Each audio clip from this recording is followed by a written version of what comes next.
कदमों में है आसमां, है मुट्ठी में सारा जहां। सपनों को हकीकत बनाना सीखा है हमने यहाँ। यहीं पर है तराशा अपनी किस्मत को हर पल। हम अपनी कलम से है लिखते अपना आने वाला कल। Uttaranchal University, Dehradun, for the excellence within you.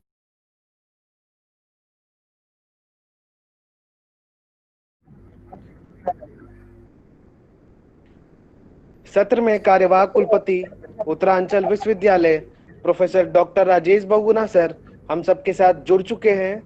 Sir, हम पूरे विधिक सहायता केंद्र की ओर से आपका सामाजिक विधिक वेबिनार में हार्दिक स्वागत करते हैं।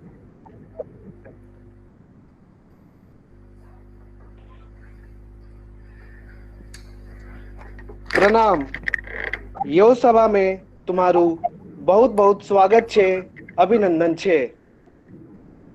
मैं आज के मुख्य अतिथि वक्ता माननीय सम्मानित अतिथि मैती आंदोलन के जनक प्रणेता पद्मश्री पुरस्कारी श्री कल्याण सिंह रावत, कार्यवाहक कुलपति उत्तरांचल विश्वविद्यालय एवं निदेशक विधिक सहायता केंद्र professor doctor Rajesh Bahuguna sir, कार्यवाहक प्रधानाध्यापिका विभागाध्यक्षिका लॉ कॉलेज एवं उप निदेशिका विधिक सहायता केंद्र प्रोफेसर पूनम रावत मैम, विभाग प्रभारी विधिक सहायता केंद्र वैभव उनियाल सर, अध्यक्ष उपाध्यक्ष सभी कार्यकारी सदस्य विधिक सहायता केंद्र और सामाजिक विधिक वेबिनार के सभी प्रतिभागियों को मैं सुदीप चंद्र, कार्यकारी सदस्य विधिक सहायता केंद्र लॉ कॉलेज उत्तरांचल विश्वविद्यालय की ओर से 7 दिवसीय सामाजिक विधिक वेबिनार में आपका हार्दिक स्वागत करता हूं। बताते चले, मैती आंदोलन की शुरुआत वर्ष 1995 में हुई थी। मैती आंदोलन का मतलब मैथ शब्द का हिंदी अर्थ मायका होता है और मैती का अर्थ मायके वाले। मैती परंपरा में विवाह के समय वर वधू के द्वारा मंत्रोच्चार के बीच एक पौधा लगाया है। इस परंपरा को शुरू कर माननीय श्री कल्याण सिंह रावत ने वृक्षारोपण और वृक्ष संरक्षण की मुहिम को नया जीवन प्रदान किया। आज वो हम सबके बीच जैव विविधता संरक्षण, बायोडाइवर्सिटी कंजर्वेशन, जो पूरे विश्व में 22 मई को मनाया जाता है, इस विषय पे हम सबके साथ चर्चा करेंगे। अब मैं कार्यवाहक कुलपति उत्तरांचल विश्वविद्यालय professor doctor Rajesh Bahuguna sir से अनुरोध करता हूं कि इस अवसर के लिए हमारे सम्मानित अतिथि को संबोधित करें। धन्यवाद। विधिक सहायता केंद्र लॉ कॉलेज देहरादून उत्तरांचल विश्वविद्यालय द्वारा आयोजित इस वेबिनार के मुख्य वक्ता पद्मश्री श्री कल्याण सिंह रावत जी, लॉ कॉलेज देहरादून प्राचार्य प्रोफेसर डॉक्टर पूनम रावत जी, विधिक सहायता केंद्र लॉ कॉलेज देहरादून के अध्यक्ष, सचिव और समस्त पदाधिकारी,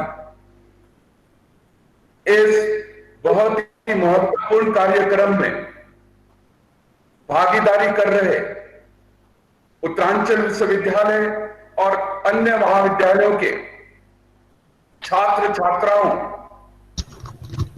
विधिक सहायता केंद्र के अध्यक्ष, मैंने यहाँ सबकी मेरा वेबिनार चल रहा है ना, किसी कॉन्फ्रेंस चल रही है। मैं आप सबका लॉ कॉलेज देहरादून विधिक सहायता केंद्र उत्तरांचल विश्वविद्यालय की ओर से हार्दिक अभिनंदन करता हूं। इस अवसर पर आज हम बहुत ही सौभाग्यशाली हैं कि हमारे बीच में पद्मश्री श्री कल्याण सिंह रावत जी उपस्थित हुए हैं और अपना वक्तव्य देंगे। छात्रों, यूं तो श्री कल्याण सिंह रावत जी का परिचय इस प्रदेश और जैव विविधता में विशेषकर रुचि रखने वाले समाज सेवियों में कोई नया नहीं है, परंतु परंपरा अनुसार मुझसे अपेक्षा की गई है कि विधिक सहायता केंद्र के निदेशक होने के नाते मैं उनका परिचय करूं। तो मैं कहना चाहूंगा, श्री कल्याण सिंह रावत शिक्षाविद के साथ साथ समाज सेवी भी हैं। वर्तमान में मैती संस्था के संस्थापक सचिव हैं। वृक्षारोपण को सार्थक तथा प्रभावी रूप से सफल बनाने के लिए आपने भावनात्मक स्वरूप देकर मैती आंदोलन की आधारशिला रखी। मां और बेटी के भावुक रिश्तों को एक पेड़ से जोड़कर पर्यावरण संवर्धन और एवं संरक्षण की दिशा में एक नींव का पत्थर खड़ा किया। विवाहोत्सव पर बेटी अपने जीवन साथी के साथ मिलकर एक यादगार वृक्ष लगाते हैं। बेटी के विदा होने के बाद मां अपनी बेटी के लगाए पेड़ की सुरक्षा तथा देखभाल की जिम्मेदारी बड़ी सजगता के साथ करती है। गांव की बेटियों के द्वारा शादी में लगाए गए ये पेड़ गांव के भविष्य के खुशहाली और स्मृति के कारक बन जाते हैं। भावनात्मक रिश्तों से जुड़ा ये वृक्षारोपण धीरे धीरे लोकप्रिय होता गया और 1985 में अब तक लगभग 5 लाख से अधिक शादियों में पेड़ लगा चुके हैं। कई स्मृति वनों की स्थापना भी हुई है। यह आंदोलन अब एक प्राकृतिक संस्कार के रूप में ले चुका है। कई राज्यों और देशों ने इसे पहल को स्वीकारोक्ति दी है। वनों के संरक्षण एवं संवर्धन, वन्य प्राणियों के संरक्षण, हिमालय तथा जल स्रोतों के संरक्षण, सांस्कृतिक धरोहरों के संरक्षण हेतु आपने 2 दर्जन से अधिक सफल अभिनव प्रयोग संपादित किए हैं। वर्तमान में ग्राम गंगा अभियान चलाकर प्रवासी लोगों की उनकी पैतृक गांवों के विकास से जोड़ने का प्रयास भी करते रहे। श्री रावत जी का जन्म 19 अक्टूबर 1953 को उत्तराखंड राज्य के जनपद चमोली के कैनोली गांव में हुआ था। हेमवंती नंदन बहुगुणा गढ़वाल विश्वविद्यालय श्रीनगर से आपने 1975 में विज्ञान में स्नातक और 1977 में वनस्पति विज्ञान से स्नातकोत्तर की परीक्षा उत्तीर्ण की। 1978 में बीएड तथा 1980 में एमए इतिहास, 1984 में एमए राजनीति शास्त्र इसी विश्वविद्यालय से किया। वर्ष 1979 में माध्यमिक शिक्षा के अध्यापक का कार्य शुरू किया। वर्ष 2000 से 2003 से तक जिला शिक्षा एवं प्रशिक्षण केंद्र गोचर चमोली में प्रवक्ता के पर कार्यरत रहे। वर्ष 2003 से 2009 तक जिला समन्वयक एवं शिक्षा अभियान देहरादून पर कार्य किया। 2009 से 2012 तक उत्तराखंड अंतरिक्ष उपयोग केंद्र देहरादून में वैज्ञानिक एससी के पद पर कार्य किया। वर्ष 2014 को राजकीय सेवा से प्रवक्ता पद से सेवानिवृत्त हुए। इस अवधि में शैक्षणिक वैज्ञानिक कार्यों के अलावा पर्यावरण संरक्षण एवं संवर्धन की दिशा में अनेकों सफल अभिनव प्रयोग से समाज को लाभान्वित किया। श्री रावत जी ने वर्ष 1995 में जनपद चमोली के ग्वालदम कस्बे में मैती आंदोलन की शुरुआत की थी। मैत अर्थात मायके से विदाई लेते हुए समय दूल्हा दुल्हन एक यादगार वृक्ष लगाते हैं। आज यह आंदोलन 100 फुट हो चला है। श्री रावत जी ने हिमालय के दुर्लभ वन्य प्राणियों के संरक्षण हेतु 1976 में हिमालय वन जीव संस्थान की स्थापना गोपेश्वर चमोली में की थी। विभिन्न जागरूकता कार्यक्रम के माध्यम से 5000 से अधिक वन्य प्राणियों को शिकारियों के चंगुल से बचाने में भी सफल हुए। 1974 में श्री रावत प्रसिद्ध आंदोलन के चिपको आंदोलन के पद्म भूषण चंडी प्रसाद भट्ट जी के साथ भी कार्य कर चुके हैं। श्री रावत जी ने अब तक कई बांस तथा मिश्रित प्रजाति के वनों को भी निर्माण किया है।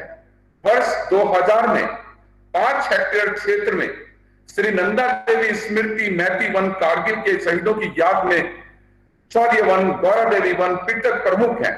पर्यावरण जागरूकता के लिए उत्तराखंड में 3 बड़े बड़े मेलों के आयोजित किया, जिनमें प्रमुख है नंदा सेन पर्यटन पर्यावरण मेला, श्रावणी विकास एवं पर्यावरण मेला, नारायण बगड़ू राजगढ़ी पर्यावरण एवं पर्यावरण मेला प्रमुख है।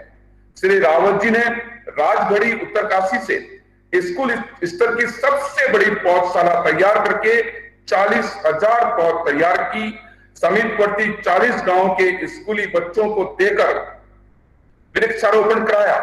ग्वालदम चमोली में देवदार प्रजाति के 10,000 पौध तैयार करके गौरायन, इंदिरावन, देववन विकसित किए और वर्ष 2010 में उत्तराखंड वृक्षारोपण नोडल अधिकारी के रूप में पूरे राज्यवासियों, छात्र छात्राओं के माध्यम से 1 घंटे की अवधि में बहरहाल से अधिक पौधों का रोपण करके कीर्तिमान स्थापित किया। श्री रावत जी ने बेटी बचाओ बेटी पढ़ाओ कार्यक्रम में के तहत राज्य के प्रत्येक विधानसभा क्षेत्र में विद्यालय की 2 गरीब बेटियों का चयन करके उनसे माननीय विधायक जी का पेड़ लगाकर उनको माननीय विधायक जी से जोड़ा तथा माननीय विधायक जी इन बेटियों के आगे बढ़ाने में सहयोग करते हैं। इस प्रकार 140 बेटियां लाभान्वित हैं। वर्तमान में ग्राम गंगा अभियान चलाकर हिमालयी गांवों के पलायन को रोकने तथा प्रवासी लोगों को उनके पैतृक गांव से जोड़ने के लिए कार्य कर रहे हैं। श्री कल्याण सिंह रावत जी को उनके उल्लेखनीय कार्य हेतु कई संस्थाओं संगठनों ने अनेक सम्मानित किए। कुछ प्रमुख सम्मानों में 2005 में गॉड के फिलिप्स ग्रेवरी अवार्ड 2003 में, वर्षगंज सम्मान 2009 में, CII ग्रीन अवार्ड 2012 में, उत्तराखंड रत्न 2003 में, दून रत्न 2004 में, गढ़ विभूति सम्मान 2008 में, देवभूमि प्रतिभा सम्मान 2013 में, पर्वतश्री सम्मान 2000 में, गढ़ गौरव सम्मान 2002 में, ज्योति शिखा सम्मान 2018 में, गौरी देवी सम्मान 2017 में, उत्तराखंड सोशल आइकन सम्मान 2015 में, विक्रमित सम्मान 2008 में, नंदा देवी सम्मान 2012 में, उत्तराखंड स्पर्श गंगा सम्मान 2018 में, नेशनल यूथ गौरव सम्मान 2006 में, पर्यावरण मित्र सम्मान 2011 में, डॉक्टर शिवानंद नौटियाल फाउंडेशन सम्मान 2004 में, पर्यावरण सम्मान 2015 में, national science academy the best science teacher award 2004 में, भारत ज्ञान विज्ञान सम्मान 2008 में, श्री सब चंडिका समाज सेवी सम्मान 2019 में, लाइफ टाइम अचीवमेंट अवार्ड सहित अनेक सम्मान दिए गए और अवार्ड दिए गए। आपका परिचय करते हुए मैं हृदय से बोलता हूं कि मैं अपने आप को गौरवान्वित महसूस कर रहा हूं और आज विधिक सहायता केंद्र लॉ कॉलेज देहरादून भी इसके लिए बहुत गौरवान्वित हुआ है। मैं आपसे बता दूं कि ये महाविद्यालय और विश्वविद्यालय एक हमने बड़ी शुरुआत की है, जिसके शहर उत्तराखंड जैव विविधता बोर्ड के साथ में एक MOU किया गया है और क्योंकि बिल्कुल लॉकडाउन से पूर्व ये कार्य हुआ, इसको आगे बढ़ाने की बहुत योजना है, जिसके तहत हम यहाँ से जैव विविधता में अधिवक्ताओं को तैयार करने और वैज्ञानिकों को तैयार करने का संकल्प लिए हुए हैं और हमने जुलाई के पटना में इस पर एक ऑनलाइन सर्टिफिकेट जो कि जैव विविधता विभाग और उत्तराखंड विश्वविद्यालय के संयोजन में किया जाएगा, उसको भी करने की है। मैं आशा करता हूं आदरणीय रावत जी से कि आपका मार्गदर्शन और सम्मान भी हमें इस दिशा में मिलेगा। और इसी के साथ में मैं अधिक समय लेते हुए पुनः रावत साहब आपका अभिनंदन करता हूं और एडवांस में मैं आपसे एक ये भी अनुरोध करता हूं कि जब ये परिस्थितियां ठीक होए तो हमारे इन छात्रों को और शिक्षकों को आपका आविष्कार, आपका आशीर्वाद यहाँ पे मिले, ताकि जो जैव विविधता के लिए हम कार्य करना चाहते हैं और जो योजना बनाई है उसमें भी आपका मार्गदर्शन मिले। बहुत बहुत धन्यवाद, बहुत बहुत धन्यवाद, बहुत धन्यवाद। मैं आज के मुख्य अतिथि से अनुरोध करूंगा कि वो सत्र की शुरुआत करें। धन्यवाद। आप सब लोगों का मेरा प्रणाम और मैं विशेषकर उत्तरांचल विश्वविद्यालय के कुलपति और हमारे सम्मानीय प्रोफेसर डॉक्टर राजेश बहुगुणा जी का आभार व्यक्त करता हूँ। हमारे आज के कार्यक्रम में उपस्थित समस्त प्रोफेसर वर्ग, डॉक्टर वैभव उनियाल जी, प्रोफेसर रावत जी, पूनम रावत जी और इस लीगल एड सेंटर के समस्त अध्यक्ष और इनकी कमेटी के सारे सम्मानीय सदस्य, छात्र एवं छात्राओं और समस्त इस वेब से जुड़े हुए श्रोताओं, मैं बड़ा गौरवान्वित महसूस कर रहा हूँ कि आप लोगों के बीच कुछ कहने का मौका मिला है। आप लोग बड़े विद्वान लोग हैं और पूरे समाज से जुड़े हुए लोग हैं और एक हम लोगों के एक दायित्व बन जाता है कि हम सब मिल करके अपने देश और समाज की उन्नति के लिए काम करें। और इस दिशा में आप लोगों ने जो मुझे आमंत्रण दिया और इस कार्यक्रम में जोड़ करके जैव विविधता जैसे बड़े संवेदनशील विषय पर बोलने के लिए मुझे आमंत्रित किया, मैं एक बार पुनः अपने सम्मानीय कुलपति जी का और उनके सहयोगियों का, समस्त छात्र छात्राओं का मैं आभार व्यक्त करता हूँ। अभी हमारे कुलपति जी ने उसमें बहुत सारी बातें कही और मेरा लंबा चौड़ा एक पूरा दस्तावेज सामने रखा, लेकिन मैं एक जमीन से जुड़ा हुआ व्यक्ति हूँ।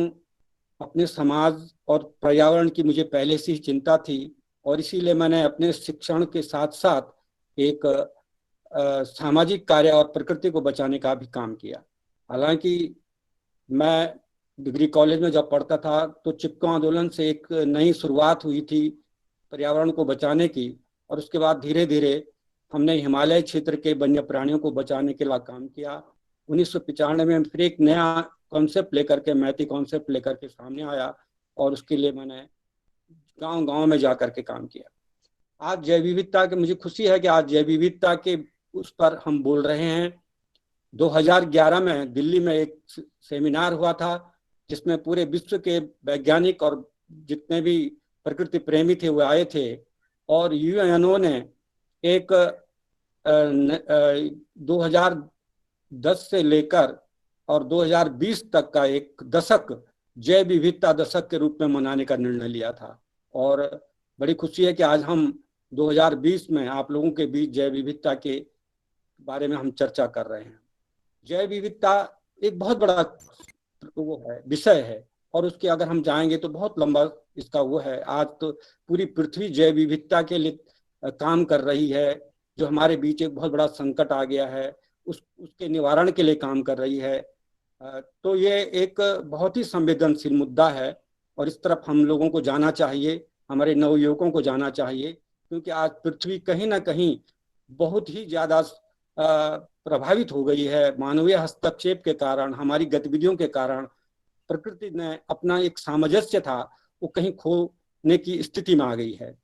अभी एक रिपोर्ट आई थी कि साइबेरिया के ऊपर के मैदानों में टेम्परेचर 24 डिग्री सेल्सियस तक पहुंच गया है, जो कि एक बहुत बड़ी चिंतनीय विषय है। और उस टेम्परेचर के पहुंचने से ऊपर के अटलांटिक महासागर और सारे इनमें जो बर्फ के जो हर समय बर्फ बनी रहती थी वो बड़े बड़े चट्टानों के रूप में तैर रही है। कितना बड़ा प्रभाव वहाँ के जीव जंतुओं पे पड़ेगा।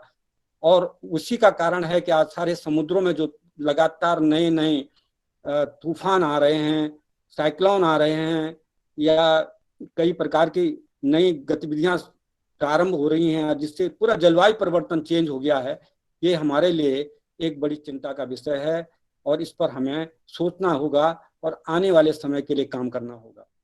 जैव विविधता के रूप में अगर हम कहें तो पूरे विश्व में 12 बहुत बड़े बड़े हॉट स्पॉट हैं और उनमें से 2 हॉट स्पॉट हमारे पास हैं। अगर आप केरल वाला जो भाग है हमारा पश्चिमी घाट वाला, ये अपने में बहुत सुंदर और जैव विविधता का धनी है, और दूसरा भाग हमारा नॉर्थ ईस्ट वाला भाग है जो कि जैव विविधता में काफी धनी है। लेकिन केवल इतने मात्र से सब कुछ नहीं हो जाता है। मैं उत्तराखंड की बात करता हूँ।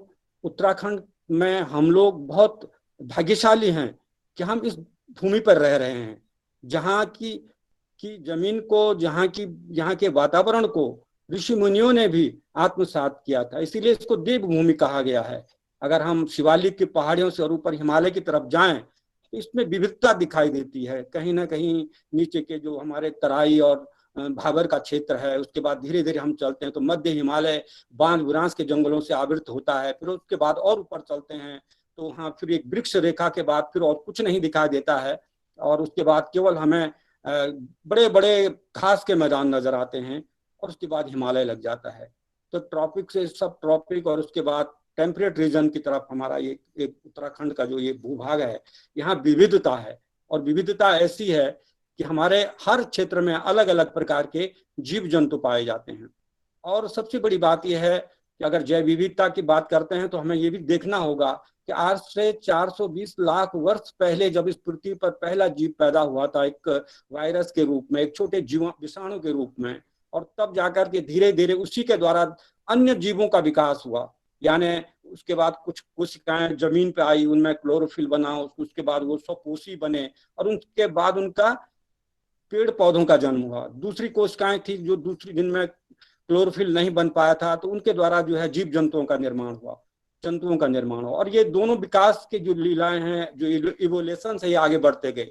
आज हम उस दौर पे हैं जबकि आज पूरी पृथ्वी में इतने जीव जंगलों से, जड़ी बूटियों से, पेड़ पौधों से पूरा पृथ्वी आवृत है। पृथ्वी पर जीवन का आधार पानी है, और हम लोग जैसे कई जीव आज इन पृथ्वी के इन बहुमूल्य जो उपहार हैं उनका उपभोग कर रहे हैं। ये सबसे बड़ी बात है। लेकिन अगर आप देखेंगे कि आज के उसमें जितने भी जीव जंतु हैं, जितने भी हमारे पेड़ पौधे हैं, तो ये इनके बीच में एक सामंजस्य बना हुआ है। अगर पेड़ पौधे हैं तो वो स्वपोषी हैं, वो सूर्य के प्रकाश में अपना भोजन बनाते हैं। लेकिन उससे जो जुड़े हुए लोग हैं, जैसे शाकाहारी हैं, वो पेड़ पौधों से भोजन लेते हैं, फिर शाकाहारियों से जुड़े हुए मांसाहारी हैं। इस प्रकार से एक चेन चलती है, और इस प्रकार की जो खाद्य श्रृंखला हम कह रहे हैं, इस तरह की खाद्य श्रृंखलाएं इस पृथ्वी पर चल रही हैं। लेकिन ये तभी संभव है जब यहाँ विभिन्न प्रकार के जीव जंतुओं में आपस में समन्वय रहेगा। यानी एक जगह पर, एक परितंत्र में जितने जीव जंतु रहते हैं, ये एक दूसरे से जुड़े हुए रहते हैं। अगर एक भी जीव जंतु पर असर पड़ गया, कहीं से वो हट गया, तो पूरा जो तंत्र है वो बिगड़ जाता है, और उसका प्रभाव पूरे के पूरे पारिस्थितिक उस पर पड़ता है। इसलिए ये जरूरी है कि इस पृथ्वी पर हर किसी जीव का बहुत बड़ा महत्व है, चाहे छोटा चींटी है या उससे भी जो माइक्रो ऑर्गेनिज्म हैं उनका भी बड़ा महत्व है। इसलिए अगर जैव विविधता की बात करते हैं तो सारे जीवों के संरक्षण की बात होती है, सारे पेड़ पौधों के संरक्षण की बात होती है। अगर एक को भी हमने हटा दिया तो दूसरा उससे प्रभावित होता है। एक छोटा सा उदाहरण है, ये जो नीचे हमारे द्वीप हैं, छोटे छोटे मेडागास्कर और इन द्वीपों में एक विशेष प्रकार के जंगल थे, विशेष प्रकार की प्रजाति के जंगल थे, और वहां एक पक्षी होता था, डोडा पक्षी। वो डोडो पक्षी जो होता था वो उसी जंगल में रहता था, और वहां उसकी बहुतायत थी। जब उन पेड़ों के जब बीज नीचे गिरते थे तो वो बड़े हार्ड बीज होते थे, उनको ये डोडो पक्षी बड़े प्यार से खाता था, और उस बीजों को निगल करके जब वो बीज उसके पेट में जाते थे तो कई एंजाइम्स के द्वारा, कई पाचक रसों के द्वारा उस बीज का जो बाहर का जो कवर होता था वो पतला पड़ जाता था, और जब वो पक्षी उसको अपने मल के साथ बाहर निकालता था तो बीज जर्मिनेट होने लायक हो जाता था, यानी उसका अंकुरण होना निश्चित होता था, क्योंकि उसकी बाहर की परतें जो है पतली पड़ जाती थी। तो इन पक्षियों के द्वारा जो बीज खाए जाते थे और फिर बाहर निकाल करके वितरित किए जाते थे, उनसे फिर इन पेड़ों की नई जातियां पैदा हो जाती थी। हुआ क्या कि यहाँ के लोगों ने डोडो पक्षी को मारना शुरू किया, और जब डोडो पक्षी मारना शुरू हुआ तो धीरे धीरे डोडो की संख्या खत्म होती गई, और उसके बाद डोडो कहीं दिखाई नहीं दिया। इसका असर क्या हुआ कि जब डोडो नहीं हुआ तो कई सालों के बाद देखा कि वो जंगल भी सारा का सारा समाप्त हो गया। जो बूढ़े पेड़ थे वो खत्म हो गए, नए पेड़ तैयार नहीं हो पाए, और वो पूरी एक प्रजाति जो है वो समाप्त हो गई। यानी एक डोडो पक्षी से हमने जो छेड़छाड़ की, उसके द्वारा दूसरे उससे जुड़े हुए दूसरे जीव पर कितना बड़ा असर हुआ, वो भी स्वयं कहीं ना कहीं उस पर, वो भी उसकी भी जो जाति थी वो समाप्त हो गई। ऐसी जुड़ी हुई लिंक हैं, और अगर हम एक चीज पर को भी प्रभावित करते हैं तो दूसरा कहीं ना कहीं प्रभावित होता है। आज हमारे उत्तराखंड में जीव जंतुओं को बचाने के लिए बहुत प्रयास किए गए हैं। हमारे यहाँ के जो जैव वनस्पति है, यहाँ की जो बायोडाइवर्सिटी है, इनको बचाने के लिए सरकार ने बहुत बड़ा काम किया है। सबसे पहले 1936 में यहाँ कॉर्बेट नेशनल पार्क बना था। उसको पहले हेली नेशनल पार्क कहते थे। हेली यहाँ पर एक अंग्रेज गवर्नर था, उसके नाम से उसे पड़ा था। लेकिन बाद में जब हम स्वतंत्र हुए तो हमने उसका नाम हटा करके उसे कॉर्बेट के नाम पर कॉर्बेट नेशनल पार्क बना दिया। हमारे यहाँ 6 नेशनल पार्क हैं, और ये 6 नेशनल पार्क इसलिए बनाए गए हैं ताकि इनमें रहने वाले जीव, इनको हम संरक्षण दे सकें। कॉर्बेट नेशनल पार्क है, ये विशेषकर बाघों के लिए और हाथियों के लिए प्रसिद्ध है। यहाँ और भी जीव जंतु हैं जो इनके साथ समन्वय बनाए हुए हैं, उनको भी संरक्षण मिल जाता है। अगर हम इधर हरिद्वार की तरफ आते हैं तो ये राजाजी नेशनल पार्क है। राजाजी नेशनल पार्क विशेषकर हाथियों के लिए प्रसिद्ध है, और इन हाथियों के कई एशियाई जो विशेष हाथियां आज हमारे पास हैं, और वो दुर्लभ हैं, दुर्लभ प्रजातियां हैं, वो कहीं ना कहीं वो भी लुप्त होने के कगार पर हैं। लेकिन इस संरक्षण के द्वारा हम उनको थोड़ा बचा पा रहे हैं।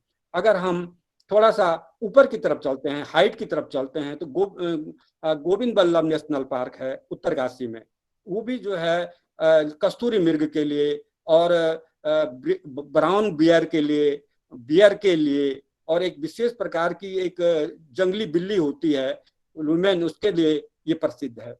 उसी से सबसे ऊंचाई पर जो हमारा नेशनल पार्क है, जो कि हिमालय क्षेत्र के जीव जंतुओं को बचाने के लिए बनाए गए हैं, वो है गंगोत्री नेशनल पार्क। जो गंगोत्री नेशनल पार्क है, ये सबसे बड़ा क्षेत्रफल में सबसे बड़ा है। 1550 वर्ग किलोमीटर पर फैला हुआ है, और इसमें विशेषकर कस्तूरी मृग और स्नो लेपर्ड, इनको बचाने के लिए, और एक विशेष प्रकार के भरल होते हैं जो कि बकरी जाति की जातियां होती हैं, उनको बचाने के लिए इस का प्रबंधन किया गया है। इसके बाद अगर और ऊंचाई पर अगर हम देखें तो आपने नंदा देवी का नाम सुना होगा। नंदा देवी नेशनल पार्क है, जो भी वहाँ भी स्नो लेपर्ड और कस्तूरी मृग और स्नो बियर, ब्राउन बियर, इनके लिए बचाने के लिए बनाए गए हैं। ये सबसे हाइट में स्थित हमारा नेशनल पार्क है, और इसको अब बायोस्फीयर का भाई एक दर्जा मिला है, और इसको विश्व हमारी जो विरासत है उसमें भी इसको सम्मिलित किया गया है। और एक नेशनल पार्क है जो कि नंदा देवी नेशनल पार्क के ही बगल पर है, बद्रीनाथ जाते समय रास्ते में पड़ता है। गोविंद घाट की तरफ अगर आप जाएंगे तो फूलों की घाटी नेशनल पार्क है। ये फूलों की घाटी जो नेशनल पार्क है, ये विशेषकर फूलों की प्रजाति के लिए है, फ्लोरा के लिए प्रसिद्ध है। और आपको पता होगा कि जब स्मिथ एक पर्वतारोही था और वो कामेट पर पर्वतारोहण करके वापस लौट रहा था, तो अपने साथियों से भटक गया था। जब उस घाटी में पहुंचा तो उसने देखा कि वहां पूरे फूलों से भरे हुए मैदान, चारों तरफ रंग बिरंगे फूलों से आवृत जो हैं पहाड़ियां, वो वहां रम गया। और उसने कहा कि इतनी खूबसूरत भी जगह अगर पृथ्वी पर है तो वास्तव में स्वर्ग यही है। और जब यहाँ से इंग्लैंड गया तो उसने फिर निश्चय किया कि मैं 2-3 वनस्पति शास्त्रों को लेकर के साथ आऊंगा, और यहाँ से फिर पूरे फूलों का वर्णन एक किताब लिखूंगा। तो उन्होंने किताब लिखी थी वैली ऑफ फ्लावर करके। उसको पढ़ करके सारे वनस्पति शास्त्री हिमालय की तरफ दौड़ पड़े, उत्तरांचल की तरफ दौड़ पड़े, और उन्होंने यहाँ इन फूलों पर रिसर्च करना शुरू किया। मार्गरेट मैरी एक महिला थी, बॉटनिस्ट थी। वो जब यहाँ आई तो बीजों को लेने के लिए अक्टूबर के महीने में आई कि यहाँ के बीजों को मैं ले जा करके इंग्लैंड के वहाँ जो नेशनल पार्क हैं उनमें तैयार करूंगी। तो कदाचित वो किसी चट्टान से नीचे गिर गई जब वो बीज संग्रह कर रही थी, और वहीं उसी वैली में उसने अपना दम तोड़ दिया। लेकिन मरते समय उसने जरूर ये कहा था कि मैं कितनी भाग्यशाली हूँ कि इन ऊंचे पर्वत श्रृंखलाओं में मैं अपनी आंखों को बंद करते हुए अपने को गौरवान्वित महसूस कर रही हूँ। आज उसकी कब्र वहां पर है और लोग जाते हैं उसकी कब्र में। ये हमारे नेशनल पार्क हैं, और इन नेशनल पार्कों में हमने विभिन्न प्रकार के जीव जंतुओं को बचाने का काम किया है। इसके अलावा कुछ सेंचुरीज हैं जिनको अभयारण्य कहा जाता है। ये 7 सेंचुरी अभयारण्य हमारे पास बने हैं, जिनमें अस्कोट, अगर पिथौरागढ़ में अगर आप जाएंगे तो अस्कोट है एक जगह, वो अस्कोट अभयारण्य, वो विशेषकर कस्तूरी मृगों के प्रजनन के लिए उसे बनाया गया है और वहाँ कस्तूरी मृगों की संख्या को बढ़ाने के लिए काम होता है। दूसरा हमारा जो अभयारण्य है, सोना नदी अभयारण्य है, जो पौड़ी गढ़वाल और इसके बीच में पड़ता है, नैनीताल के बीच में पड़ता है। एक सोन नदी वहाँ बहती है। उस क्षेत्र को विशेषकर ये हाथियों के लिए, और कोबरा आपने सुना होगा, जो कोबरा प्रजाति का जो सांप होता है, ये विशेषकर अब लुप्त होने लगा है और ये कहीं दिखाई नहीं दे रहा है, बहुत कम है। इन जातियों को बचाने के लिए और ये बनाया गया है। इसके बाद अगर आप ऊपर की तरफ चलते हैं तो चमोली जनपद में नेशनल पार्क है, केदारनाथ वो अभयारण्य सेंचुरी, केदारनाथ सेंचुरी है, ये सबसे बड़ी है। और इसमें भी जो स्नो लेपर्ड हैं, हिम तेंदुआ जिनको कहते हैं, इनको बचाने के लिए काम हुआ है। और इसी अभयारण्य में एक बार जो है कस्तूरा मृगों के प्रजनन के लिए एक बहुत बड़ा प्रोजेक्ट चला था। गोपेश्वर से आगे मंडल एक जगह है वहां पर, और वहां पर उनकी संख्या बढ़ाने के लिए काम किया गया, लेकिन इन्वायरमेंट सही न मिलने के कारण वो प्रोजेक्ट आगे नहीं बढ़ पाया और कई जो नई नवजात जो शिशु भोवी थे वो भी खत्म हुए। इसके बाद ये प्रोजेक्ट बंद कर देना पड़ा। तो ये हमारा एक वो अभयारण्य है। इसके अलावा जो अभयारण्य है, एक नंदौर अभयारण्य है जो कि हमारे रामनगर उसमें पड़ता है। ये भी हाथियों के लिए और जलीय प्राणियों के लिए ये संरक्षित किया गया है। मसूरी में एक हमारा अभयारण्य है, बिनोग जिसको कहा जाता है, बिनोग नाम से जाना जाता है। ये विशेषकर जो हमारे फिजेंट्स हैं, जंगली पक्षियां हैं, और वहाँ इसी प्रकार की तितलियों को ले ये प्रसिद्ध है। हमने इसके लिए इनको संरक्षण करने के लिए इस चीज का ये निर्माण किया है। इसके अलावा अगर हम फिर उधर उत्तरकाशी की तरफ चले जाएं तो गोविंद अभयारण्य भी है। एक तो गोविंद नेशनल पार्क है और एक गोविंद अभयारण्य भी है, जिसमें कि हम विशेषकर जो भालू हैं, पाड़ा है और सांबर है, इस तरह के जीव जंतुओं को जो हम उसको बचाते हैं। क्योंकि जो गोविंद नेशनल पार्क है, इसमें एक तरफ से रूपिन नदी आती है, दूसरी तरफ से सुपिन नदी आती है। इन दोनों नदियों के बीच का जो भूभाग है उसको हमने, जो निचला भूभाग है, इसको हमने अभयारण्य का दर्जा दिया है, जिसको कि गोविंद अभयारण्य कहा जाता है। एक हमारा अल्मोड़ा में है जिसको कि बिनसर के नाम से जाना जाता है, बिनसर अभयारण्य। और ये बिनसर अभयारण्य जो है, ये विशेषकर वहाँ पर जो बकरी जाति के हमारे जीव जंतु हैं, जैसे काखड़ है, घुरड़ है, सांबर है, इनको बचाने के लिए काम किया गया है, इसको बनाया गया है। तो इस प्रकार से ये 7 अभयारण्य हमारे हैं और 6 नेशनल पार्क हैं। लेकिन हमारे उत्तराखंड में कई जगह जलीय क्षेत्र है जहाँ दलदली जमीन है, और वहाँ की जो जैव विविधता है सबसे ज्यादा होती है। वहाँ सबसे ज्यादा जीव जंतु पाए जाते हैं और उसमें प्रवासी जीव जंतु भी आते हैं। तो हमने उनके लिए भी 3 ऐसे सेंचुरीज बनाई हैं, संरक्षित क्षेत्र बनाए हैं, जिनको आरक्षिति कहा जाता है। और ये आरक्षिति एक तो हमारे जनपद देहरादून में ही पड़ता है, जिसको आसन बैराज के नाम से जाना था, आसन आरक्षिति। तो ये आसन रिजर्व जो है, इसमें विशेषकर पक्षियों के लिए है। यहाँ जितनी प्रकार की पक्षियां हैं और कई दुर्लभ पक्षियां हैं जो यहाँ निवास करते हैं, और अधिकांश यहाँ जो पक्षियां हैं इससे माइग्रेट होकर के आती हैं। अगर आप जाएंगे ठंडियों के मौसम में तो पूरे ऊपरी क्षेत्र से जो है हमारे यहाँ साइबेरियन क्षेत्र की पक्षियां भी यहाँ पहुंचती हैं, और उनका पूरा जमावड़ा जो है वो इस आसन बैराज पर आपने कभी देखा होगा कि सारा पक्षियों से भरा रहता है। अनेक प्रकार की पक्षियां यहाँ आती हैं। और चूंकि आसन बैराज का जो झील है, इसके चारों तरफ बड़ी बड़े जो आवासीय जो बाज एक वो होता है, पौधा होता है जो जल में होता है, लंबी लंबी पत्तियां इसकी होती हैं। ये पक्षियां यहाँ आती हैं और यहाँ अपने अंडे दे करके बच्चों को तैयार करती हैं।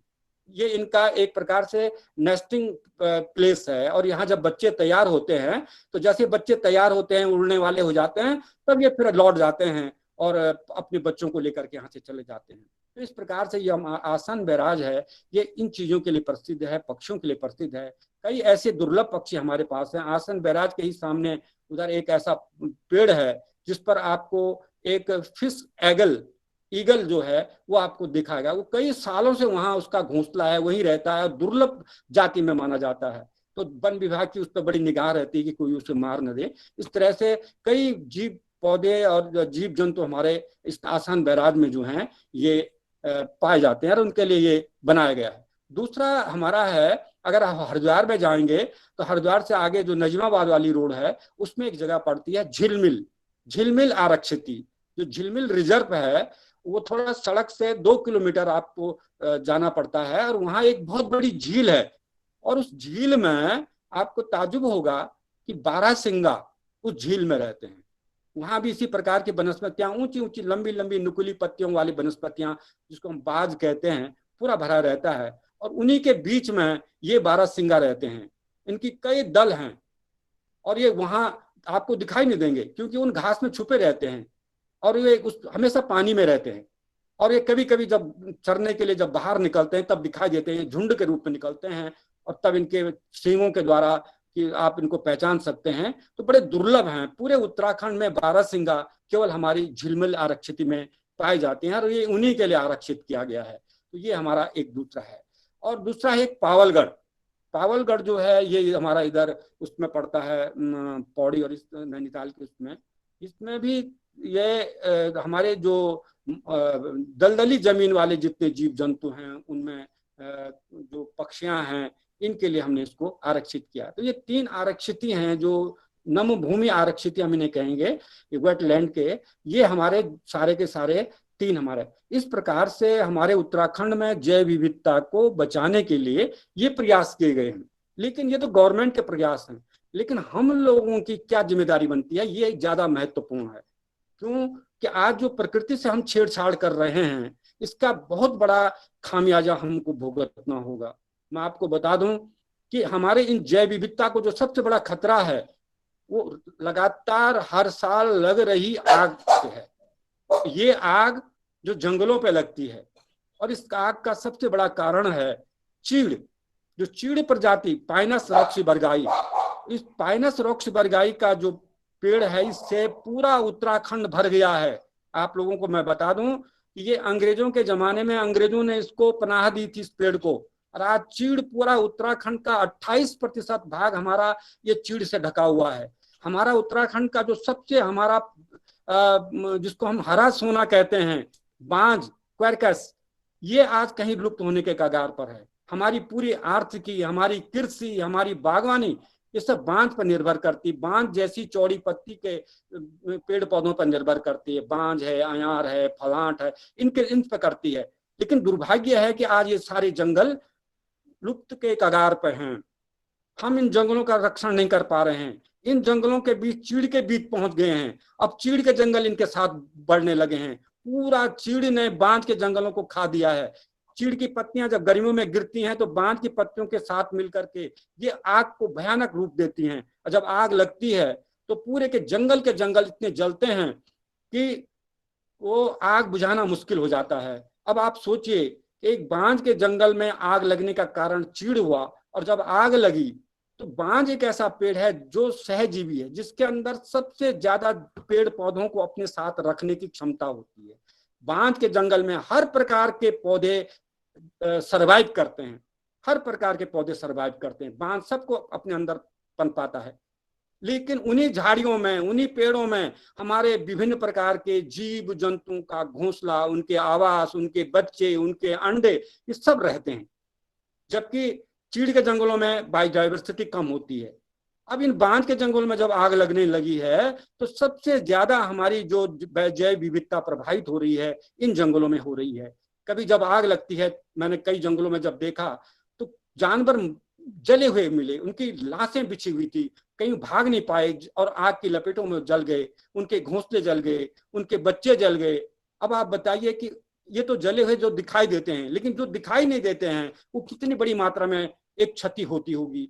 केवल पेड़ नहीं जलता आग में, इतनी सारी जीव जंतुएं नष्ट होती हैं। और ये जब धीरे धीरे नष्ट होंगे तो एक दिन क्या आएगा, ये सारी प्रजातियां लुप्त हो जाएंगी। विल्सन एक बहुत बड़े वो हुए हैं, जीव शास्त्री हुए हैं, तो उन्होंने कहा था कि 30 वर्ष में 20% जो प्रजातियां हैं ये लुप्त हो जाएंगी और एक दिन में 27 प्रजातियां लुप्त होती हैं। अब बताइए आप, इस गति से अगर हमारी इस पृथ्वी से हमारी प्रजातियां लुप्त होती जा रही हैं, समाप्त होती जा रही हैं, तो आने वाले समय में हमारे जो पारिस्थितिक तंत्र है इसकी क्या स्थिति होगी, ये समझना है। अब इन्हीं बांझ के जंगलों में जब आग लगती है तो इस प्रकार के सारे जीव जंतु जल जाते हैं, उनमें घुरड़ जल जाते हैं, कहीं पक्षियों के कई घोंसले होते हैं, बच्चे होते हैं, अंडे होते हैं। एक प्रकार से उनकी जनरेशन आगे बढ़ने से रुक जाती है। अब जब जनरेशन रुक जाएगी तो आगे कैसे वो अपनी जनरेशन को बढ़ाएंगे, ये बहुत बड़ा प्रश्न चिन्ह है। तो इस पर हम सब लोगों को सोचना होगा।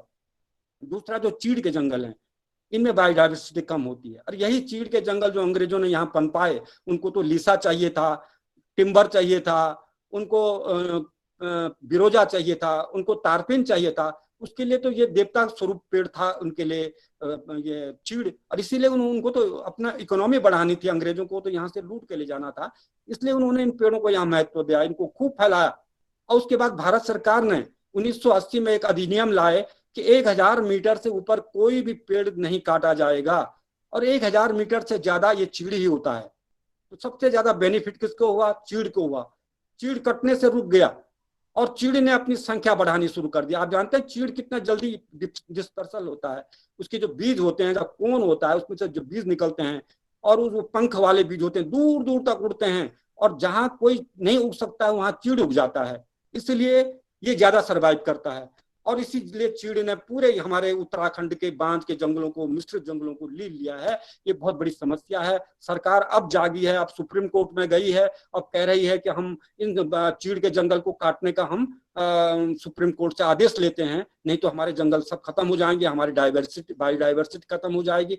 अब जाकर के हमारी सरकार पहल कर रही है, जबकि बहुत देर हो चुकी है, बहुत देर हो चुकी है।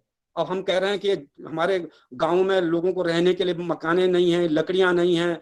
हमारा ये पूरा जो उत्तराखंड का जो ऊपर 3 जनपद हैं, पिथौरागढ़, चमोली और उत्तरकाशी, ये टाइप 5 भूकंपीय क्षेत्र में आता है। सबसे खतरनाक भूकंपीय क्षेत्र, आपको पता होगा, चमोली का भूकंप आया था, उत्तरकाशी का भूकंप आया था 6.6 उस पर डेसिबल। अब बताइए, इतना सारा हम उस क्षेत्र में, यार हम लेंटर के मकान बना रहे हैं, सारे गांव में लोगों ने अपने परंपरागत मकान तोड़ करके लेंटर के मकान शुरू कर दिए हैं, तो हम कितनी नाइंसाफी कर रहे हैं आने वाली अपनी पीढ़ी के लिए। हम कह रहे हैं अब इन पर लेंटर के मकानों पर ऊपर के क्षेत्र में रोक लग जाए, और ये जो चीड़ है जो बेतहाशा खड़ा हो रखा है, इसको वैज्ञानिक ढंग से इसका प्रबंधन किया जाए, लकड़ियां गांव वालों को दी जाएं, वो अपने मकान ढंग से बनाएंगे, पर हम एक पर्यटन को दिशा देंगे, हम होम स्टे को वो करेंगे, एक नया रोजगार का जरिया खोजेंगे, अच्छे मकान, तिवारी वाले मकान हमारे परंपरागत फिर हम बनाएंगे, तो हम एक नई पर्यटन की तरफ जाएंगे। लेकिन ये बहुत मुश्किल है, हम बोलना आसान होता है, करना बड़ा होता है। अलग अलग सरकार आई, लेकिन इस तरफ किसी ने सोचा नहीं। तो ये मैं इसकी बात कर रहा था। इसी के मैं परिप्रेक्ष्य में आपको ले चलता हूँ थोड़ा हिमालय की तरफ, जो बड़ा संवेदनशील है। और हिमालय एक ऐसा क्षेत्र है हमारा कि वहां अगर हम 3500 मीटर से ऊपर अगर चले जाएं तो 3500 मीटर पर लगभग वृक्ष रेखा होती। वृक्ष रेखा उस रेखा को कहते हैं जहां से पेड़ नहीं दिखाई देते हैं, यानी पेड़ों की अंतिम सीमा है वो, वहां से फिर बड़े पेड़ आपको नहीं दिखाई देंगे। वो एक प्रकार की उसको ट्री लाइन कहते हैं, वृक्ष रेखा कहते हैं। और उसके बाद फिर आपको बड़े बड़े मैदान लग जाते हैं, और उसके बाद ऊपर तक फिर जहां से परमानेंट बर्फ होती है, यानी वहां से ऊपर आपको बर्फ ही बर्फ नजर आएगी, उसको हम स्नो लाइन कहते हैं, हिमरेखा। तो हिमरेखा और ट्री लाइन के बीच का जो भाग है, ये बड़े बड़े मैदान होते हैं, बड़े बड़े फैले हुए घास के मैदान होते हैं, और इनको हमारे पहाड़ में बुग्याल कहते हैं। इनको एल्पाइन पास्चर्स हैं, ये मिडो कह सकते हैं हम इन्हें, लेकिन इनको हम स्थानीय भाषा में बुग्याल कहते हैं, क्योंकि बुग नाम की एक जो घास होती है यहाँ पाई जाती है, और उसी के नाम पर इसको बुग्याल कहा गया है। और अगर आप हिमाचल में जाएंगे तो इनको गद्दी कहते हैं, और अगर आप कश्मीर में जाएंगे तो इनको यहाँ मर्ग कहते हैं, जैसे गुलमर्ग, इस तरह से मर्ग कहते हैं इनको। तो अब बड़ी खुशी की बात है कि अब वैज्ञानिक लोग भी इसको बुग्याल के ही नाम से वो कर रहे हैं, संबोधित कर रहे हैं। ये एक अच्छी बात है। ये बुग्याल है हमारे पास। तो ये बुग्याल इतने धनी, हम जैव विविधता के हम लोग धनी हैं, और इतने बड़े हम सौभाग्यशाली हैं कि पूरे हिमालय में सबसे ज्यादा बुग्याल हमारे उत्तराखंड के पास है। अगर आप नॉर्थ ईस्ट से लेकर और कश्मीर तक अगर आप देखेंगे, पूरा हिमालय फैला है, लेकिन इस पूरे हिमालय में सबसे ज्यादा बुग्याल हमारे उत्तराखंड में है। लगभग 200 से अधिक बुग्याल हमारे पास हैं। बड़े बड़े घास के मैदान और छोटे सब मिलाकर के 200 के करीब हैं, लेकिन 54 ऐसे बुग्याल हैं जो रिकॉग्नाइज्ड हैं, अच्छे हैं, बड़े हैं, जिनको देखा जा सकता है और खूबसूरती की मिसाल हैं। अगर आप कभी किसी बुग्याल में जाएं तो आप सचमुच ये समझेंगे कि हम किसी स्वर्ग में हैं, कि फूलों के बगिया में हैं और ऐसे वातावरण में हैं जहां वास्तव में जीवन का महत्व है।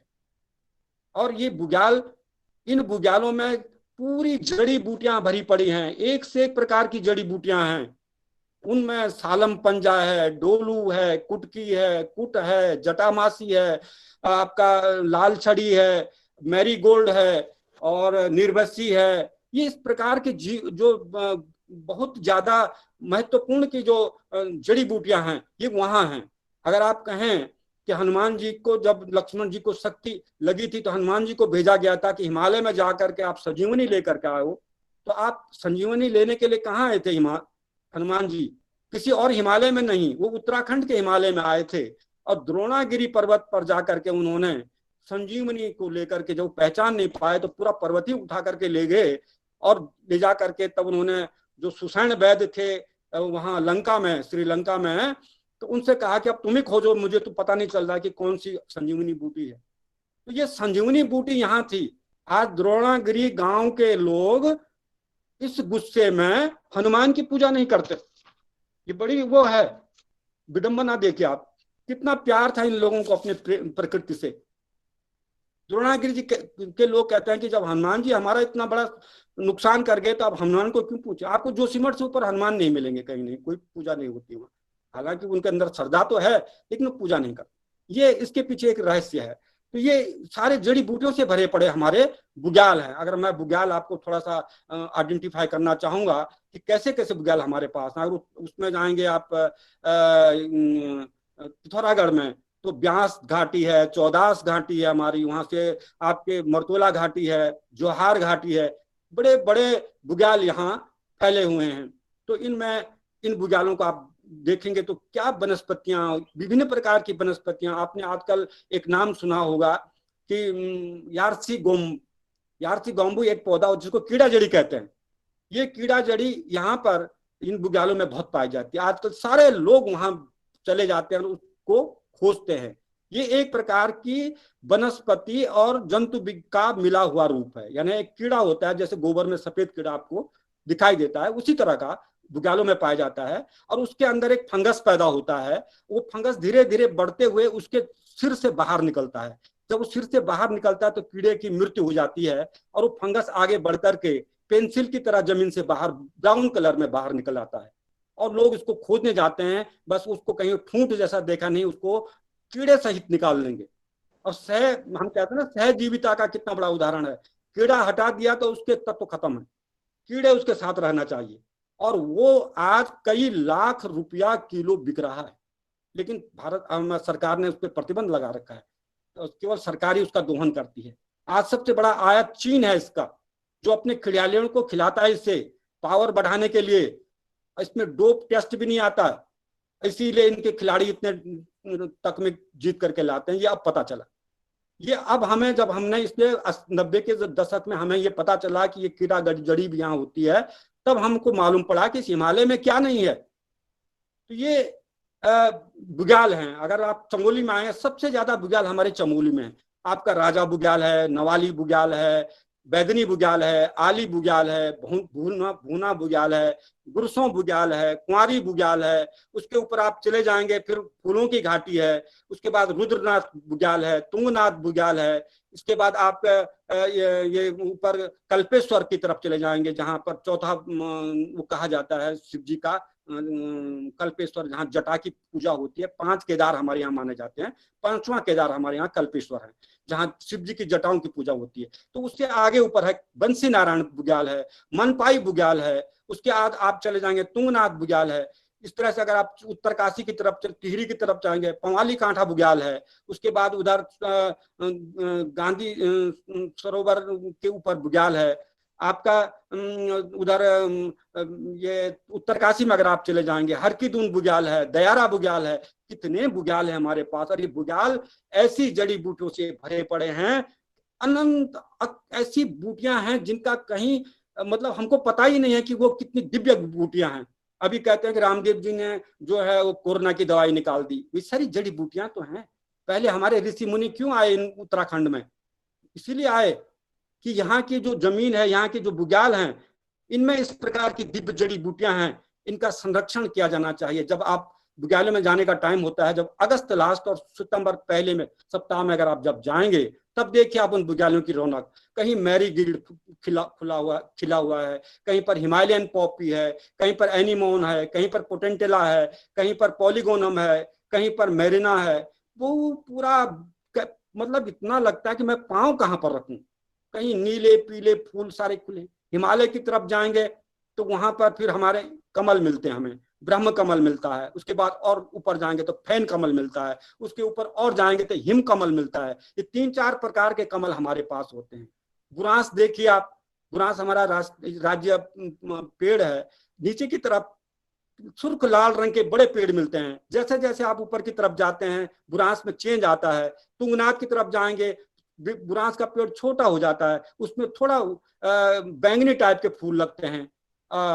तो उसको वो अलग ही जाति हुई, जिसको हम रेडोडोंड्रन के नाम से जानते हैं। तो कम्युनिलेटम इसकी जाति है जो ऊपर उसमें पाई जाती है तुंगनाथ में। उससे भी ऊपर जाएंगे, जब तुंगनाथ से ऊपर एक जगह है वहां पर, तो वहां अगर आप जाएंगे तो आपको यकीन नहीं करेंगे कि बुरांस का पेड़ इतना छोटा कि आप उसके ऊपर चल रहे हैं, बुरांस के ऊपर चल रहे हैं आप।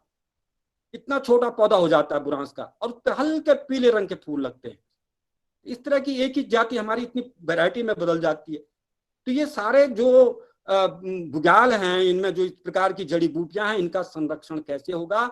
और इन बुग्यालों में रहने वाले जो जीवों की मैं बात करता हूं, कस्तूरा मिर्ग, ब्राउन बियर, आपका snow leopard, Himalayan cat, Himalayan bear, उसके बाद ये क्या कहते हैं इनको,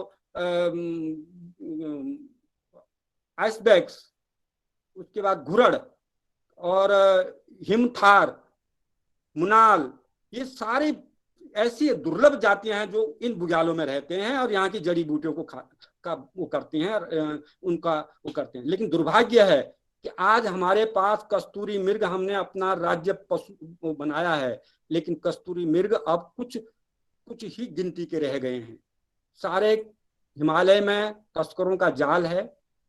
पूरे नेपाल और वहां से लेकर तस्कर ऊपर आते हैं, पिथौरागढ़ पार करके राजा बुग्याल होते और वहां से ऊपर उठते इन बुग्यालों में पहुंचते हैं, और ये वहां इन कस्तूरा मृगों का शिकार करते हैं।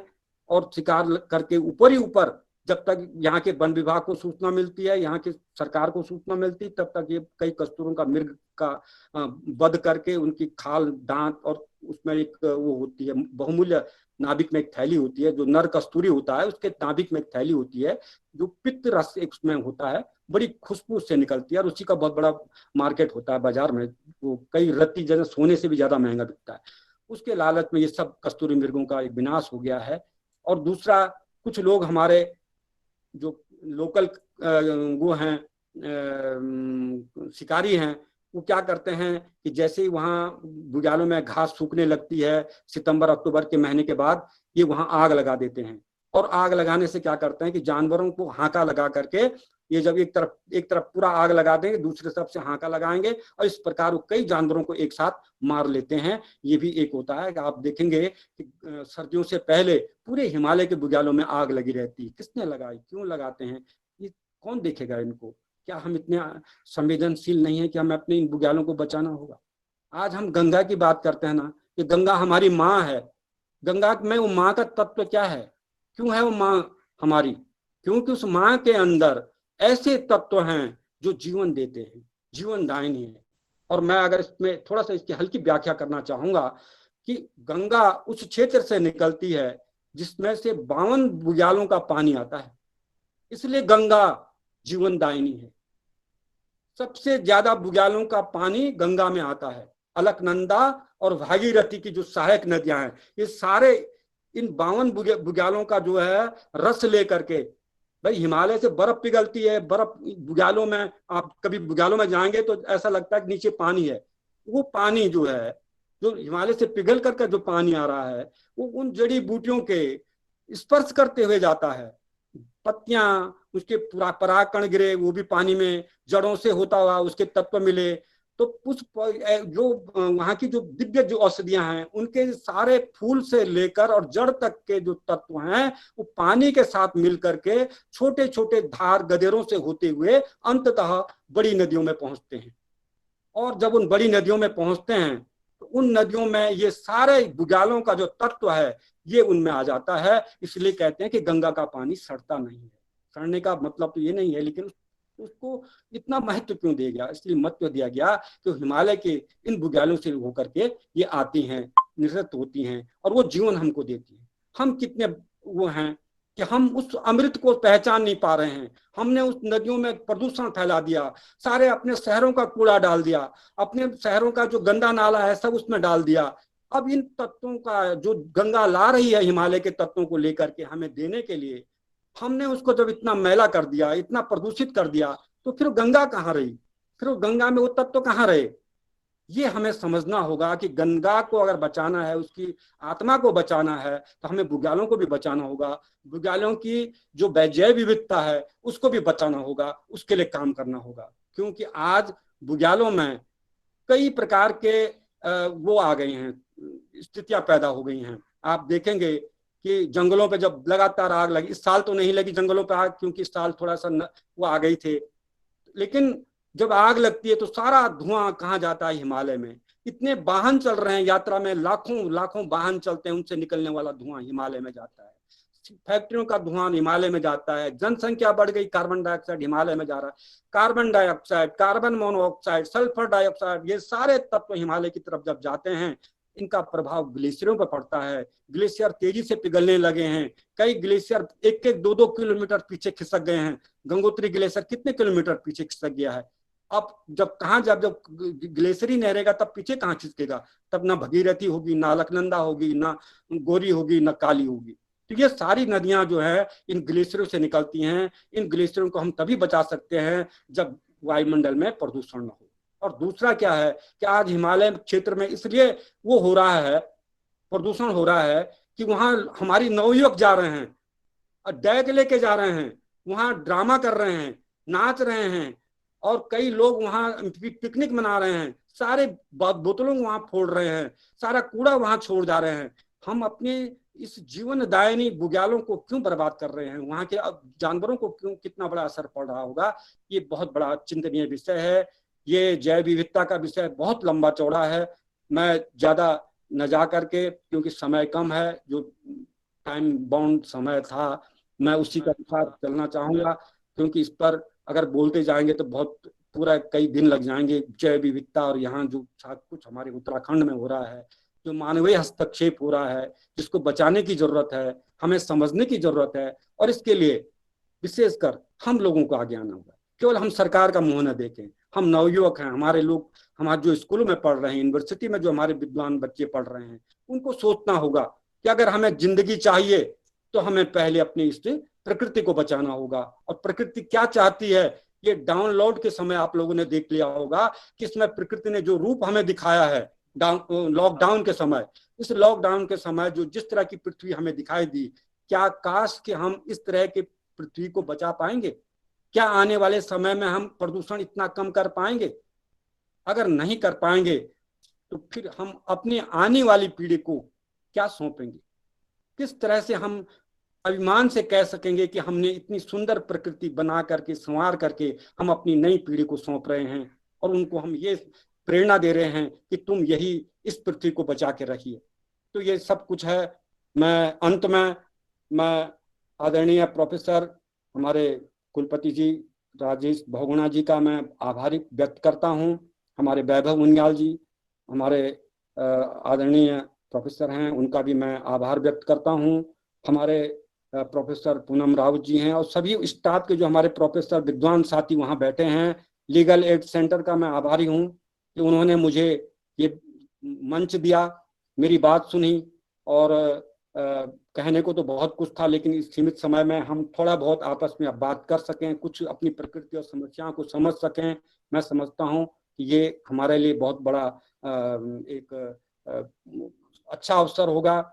मैं यहाँ पर सत्यजीत गुप्ता जी हैं जो कई दिनों से मेरे से लगे थे, सेमाल जी हैं और कई हमारे छात्र छात्राएं हैं जिनके ऊपर पूरे इस प्रकृति का दायित्व है, समाज का दायित्व है, संस्कृति का दायित्व है।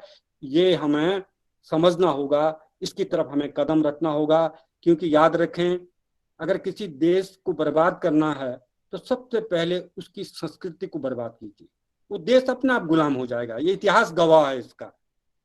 सबसे पहले उसकी संस्कृति पर चोट कीजिए। और आज जो चाइना जो सबसे बड़ा हथियार उठाता रहा है हमारे बीच में, वो तो हथियार की लड़ाई बाद में है, लेकिन उसने हमारे बीच में जो सांस्कृतिक प्रदूषण फैलाया है उसे हम समझ नहीं पाए आज तक। आज हम सारी जो चीन की बनी हुई चीजों को अपने पूरे जीवन से हमने उसको महामंडित कर दिया है, वो कहीं ना कहीं संस्कृति को से हमें बेदखल करने का एक कुचक्र था। हम अपने घरों में फेंग साई और क्या क्या दुनिया भर की चीजें जो चीन ने हमको दी थी, हम उनको लेकर के खड़े हैं, उन पे विश्वास कर रहे हैं, उसकी तरफ जा रहे हैं। जब हम मानसिक रूप से चीनी बन जाएंगे तब तो चीन को तो फिर हमें हम पर विजय पाने में कोई दिक्कत ही नहीं पड़ेगी। तो ये मैं आपको एक बहुत बड़ी चेतावनी, अपने सारे जो हमारे छोटे बच्चे हैं उनको चेतावनी देना चाहता हूँ। संस्कृति के हमारी जिसकी जितनी मजबूत संस्कृति होगी वो कभी भी हार नहीं खा सकता है, वो देश गुलाम नहीं हो सकता है। जापान इसका साक्षात उदाहरण है। मैं अंत में आप सभी लोगों का और हमारे जो संचालक हैं उनका भी मैं बहुत बहुत आभार व्यक्त करता हूं कि आप लोगों ने मुझे गौरवान्वित किया और आप लोगों के बीच आ करके मुझे लगा कि मैं बहुत कुछ मैंने पाया है और आप लोगों से बहुत कुछ लिया है। बहुत बहुत धन्यवाद।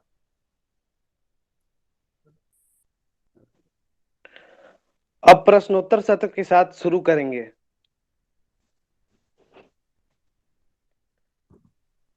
पहला प्रश्न अभिनव कुमार द्वारा पूछा गया है। सर, कोरोना वायरस त्रासदी में जैव विविधता किस हद तक जिम्मेदार है? कोरोना वायरस में तो अब देखिए कि ये कोरोना वायरस जो है ये एक ऐसी आपदा है जो कि वैश्विक महामारी थी और इस उसमें हम लोगों ने कम से कम कोरोना वायरस ने हमको ये सिखा दिया है हमें प्रकृति से जुड़ना है। अभी लॉकडाउन के टाइम पर जिस तरह से मानवीय हस्तक्षेप कम हुआ है और प्रकृति में बहुत कम जो है छेड़छाड़ हुई है, गाड़ियां नहीं चली हैं, प्रदूषण नहीं हुआ है और जिस प्रकार से मानवीय हस्तक्षेप रुका है उससे एक बहुत बड़ा संदेश मिला है कि कोरोना वायरस ने हमको प्रकृति से जुड़ने का एक वक्त दिया है और उसने बहुत बड़ा एक हमें चेतावनी दी है कि तुम जिस तरह से पृथ्वी की तरफ छेड़छाड़ कर रहे हो, मेरा असली रूप ये है। अगर तुम इस रूप को मुझे बता सकते हो, मुझे इस रूप में रख सकते हो, तो आने वाला समय आप लोगों के लिए मंगलमय होगा। और अगर इससे ज्यादा प्रदूषण बढ़ गया और ये हद से ज्यादा आप लोग बढ़ गए तो फिर ये जीवन फिर वही होगा जो उसने हमें हमारे लिए दिया कि प्रकृति इतनी खुश मिजाज है, हमने मुंह पर मास्क बांधा हुआ है, हम अपनी ना हंसी दिखा सकते हैं, ना हमारे चेहरे से कोई खुशियां नजर आ सकती हैं, क्योंकि चेहरे का इंप्रेशन होता है, हर चीज दिखाई देता है। तो प्रकृति ने हमको बांध दिया, बंद कर दिया कि तुम प्रकृति में मत आओ। कितना बड़ा वो बैन लगाया प्रकृति ने हम पर। इसका मतलब हम अपराधी थे, हमने अपराध किया था और हम उस अपराध को करते जा रहे थे। इतने बार बार उसने कई बार हमको प्रकृति ने हमको एक वो दिया, चेतावनी दी, आपदा आई, भूकंप आए, तब भी हम नहीं माने। अब जब कोरोना आया तो कोरोना ने, ये प्रकृति जन्य ही है और कोरोना ने हमको सोच दिया है कि प्रकृति की तरफ लौटो, तभी आप जिंदा रह सकते हैं। और प्रकृति सारे समाधान, सब चीजों का समाधान प्रकृति है। और प्रकृति की तरफ वास्तव में अगर आप देखें, सारी दुनिया के अनुसंधान किनारे रह गए और आज जड़ी बूटियों के पीछे हम चल रहे हैं। काढ़ा पियो, इस तरह से पियो, ये सब चीजें। तो हमें अब इस कोरोना ने बता दिया कि अब हमें अपने प्राकृतिक चीजों को संरक्षित करना है, जैव विविधता को बचाना है। ये सबसे बड़ा एक वो नया पक्ष हमारे सामने आया है जिससे हमें प्रेरणा लेंगे। दूसरा प्रश्न वंशिका शर्मा द्वारा पूछा गया है। सर, वर्तमान भारत में पर्यावरणविदों को किस चुनौतियों का सामना करना पड़ रहा है? वर्तमान समय में तो चुनौतियां ही चुनौतियां हैं। अगर आप कहें ग्लोबल वार्मिंग चुनौती है, सबसे बड़ी चुनौती हमारे पास आप देखें कि जो ओजोन परत है उसको कितना खतरा हो गया है। क्योटो प्रोटोकॉल पर आप कई देश अब सहमत नहीं है। हमारे CFC का उत्पादन चला जा रहा है, हाइड्रोकार्बन का इतना ज्यादा उत्सर्जन होता जा रहा है जो कि ओजोन परत के लिए सबसे ज्यादा खतरनाक है। हम प्लास्टिक का प्रदूषण कितना बढ़ गया है। ग्लोबल वार्मिंग में देखिए, जंगल के जंगल जल रहे हैं, कभी अमेरिका के जंगल जले, कभी ऑस्ट्रेलिया के जंगल जले, कभी अमेजन के जंगल जले। और इन जंगलों से जो धुआं निकला, इसकी जो गर्मी आई, इससे आज पूरे तुम्हारा उत्तरी ध्रुव के सारे के सागर पिघलने लगे हैं। पूरे उसमें समुद्र में जो है मानसून या तो ज्यादा आ रहे हैं, साइक्लोन आ रहे हैं, जो कई प्रकार के जो वो हैं अल नीनो धाराएं हैं, इनका असर सब विपरीत जा रहा है। तो ये हमारे लिए सबसे बड़ी चुनौती होगी कि आने वाले समय में हमारे पास जो प्रदूषण है, आज दिल्ली वाले, कुछ दिनों पहले हम दिल्ली वालों पर हंस रहे थे, कितना बड़ा प्रदूषण दिल्ली में हो गया, सबने मास्क पहने हैं। आज हम सब मास्क पहनने लग गए हैं। और कहीं ये न हो कि आने वाले समय में हमें पूरा कवच पहनना पड़े और सिलेंडर, ऑक्सीजन का सिलेंडर अपने अंदर लेना पड़े। ये सब कुछ होगा, लेकिन ये सबसे बड़ी चेतावनी है कि हमें इसके बारे में सोचना होगा। और जो हमारे घटते हुए जंगल हैं, धीरे धीरे जंगल घट रहे हैं। आप कह रहे हैं साइबेरिया के मैदान में वहां के तापमान क्यों बढ़ गया? जो टुंड्रा प्रदेश, जब कभी वहां तो 6 महीने की दिन और 6 महीने की रात होती है, हमेशा वहां बर्फ पड़ी रहती है। आज वहां तापक्रम बढ़ गया, 25 डिग्री सेल्सियस हो गया। कारण क्या था? टैगा प्रदेश में जो अपार जंगल थे, उनका रूस ने ट्रांस साइबेरियन रेलवे निकाल करके पूरे जंगलों का जो शोधन किया, वहां से दोहन किया, और आज वहां टैगा प्रदेश में जंगल ही नहीं रह गए। तो इसका असर तो पड़ेगा ना। तो इसलिए प्रत्येक पर्यावरणविद को आज, चाहे वो हमें वायु प्रदूषण हो, चाहे जल प्रदूषण हो, और सबसे बड़ी समस्या हमारे सामने ड्रिंकिंग वाटर की आ रही है, पीने के पानी की आ रही है। हमारे पास अब पानी नहीं रह गया। सबसे बड़ी लड़ाई पानी पर होने वाली है। हिमालय में कुछ ग्लेशियर रहे हैं, ये भी न मालूम ग्लोबल वार्मिंग से कब पिघल जाएंगे। भूमिगत पानी हमने हैंड पंपों से ला करके उसको ऊपर निकाल करके पी लिया है। नदी के जो पानी थे, स्रोत थे, सारे सूख गए हैं। अब पानी कहाँ से आएगा, कहाँ से लाएंगे? समुद्र के पानी को हम कब तक उबाल कर पियेंगे? हमारे पास तो अब पानी का सबसे बड़ा समस्या, और पानी ही जीवन का आधार है। 70 से 80% हमारे शरीर में पानी होता है, कहाँ से लाएंगे? ये सारी समस्याएं, समस्याओं का अंबार है हमारे पास। तो इसके लिए हमें उतना समझना होगा। जी सर, तीसरा प्रश्न सोमरेंद्र सिंह द्वारा पूछा गया है। देहरादून जैसे क्षेत्रों में एयर कंडीशन का अनावश्यक उपयोग कैसे जलवायु परिवर्तन और ग्लोबल वार्मिंग को प्रभावित करेगा? सर, ये सब जो एयर कंडीशंस हैं, जितने हमारे फ्रिज बनते हैं और जितने भी हमारे कूलर बनते हैं, आप जानते होंगे इनमें CFC का प्रयोग होता है, कार्बन क्लोरोफ्लोरोकार्बन। और ये क्लोरोफ्लोरोकार्बन इतनी खतरनाक गैसें हैं कि ये ऊपर जा करके सीधे हमारे ओजोन मंडल में उसके ओजोन को तोड़ती हैं और उसको पतला कर देती हैं। अब आप देखिए कि जब हमारा पूरी पृथ्वी की एक छतरी का जो रूप है वो ओजोन मंडल है। ओजोन मंडल से, सूर्य से जो आने वाली अल्ट्रावायलेट किरणें होती हैं, जो खतरनाक किरणें होती हैं, वो ओजोन उनको एब्जॉर्ब कर लेता है और हमारी पृथ्वी पर केवल शुद्ध किरणें ही पहुंचती हैं। लेकिन अब जब ओजोन मंडल नहीं रहेगा तो ये सारी किरणें भी, अल्ट्रावायलेट किरणें भी हमारे अंदर नीचे पहुंच ना जाएंगी। इससे क्या होगा? कई प्रकार के त्वचीय रोग होंगे, कैंसर हो रहा है, कई प्रकार के पेड़ पौधों पर उसका असर पड़ रहा है। ये देखने में आया कि जो पेड़ पौधे फोटोसिंथेसिस की क्रिया करते हैं वो नहीं कर पा रहे हैं, और इसका कई प्रकार के जो फिजियोलॉजिकल जो वो हैं वो हैं, हमारे अवरोध हैं, वो पैदा हो गई हैं। तो इन सब चीजों को देखना होगा कि हम देहरादून में रह रहे हैं, हमें अभी इतने बड़े उनको जलाने की जरूरत नहीं है। अगर गर्मी हो रही है, हम बाहर निकल जाएं, कम से कम पंखे का प्रयोग करें। पहले तो यहाँ देहरादून में पंखा भी नहीं चलता था, यहाँ के लोग पंखा भी नहीं जानते थे। 70 के दशक में भी लोग यहाँ पंखा नहीं जानते थे, लेकिन आज हर घर में कूलर लगा है, हर घर में जो है रेफ्रिजरेटर है, हर घर में जो है इस तरह का उपकरण लगे हैं।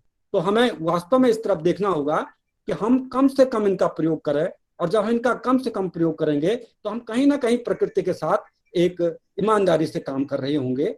हमारे पास बहुत बड़े शिवालिक के जंगल हैं, यहाँ पूरा जंगल हमारे पास पड़ा है। हम इन जंगलों का विकास करें, इनको बढ़ाने की बात करें। हम ये चले कि आने वाले हमारी पीढ़ियां, उनको हम ऐसा वातावरण दें कि उनको ये कूलरों का उपयोग न करना पड़े, रेफ्रिजरेटर का उपयोग न करना पड़े, इस प्रकार के उनका प्रयोग न करना पड़े। ये हमें खुद सोचना होगा।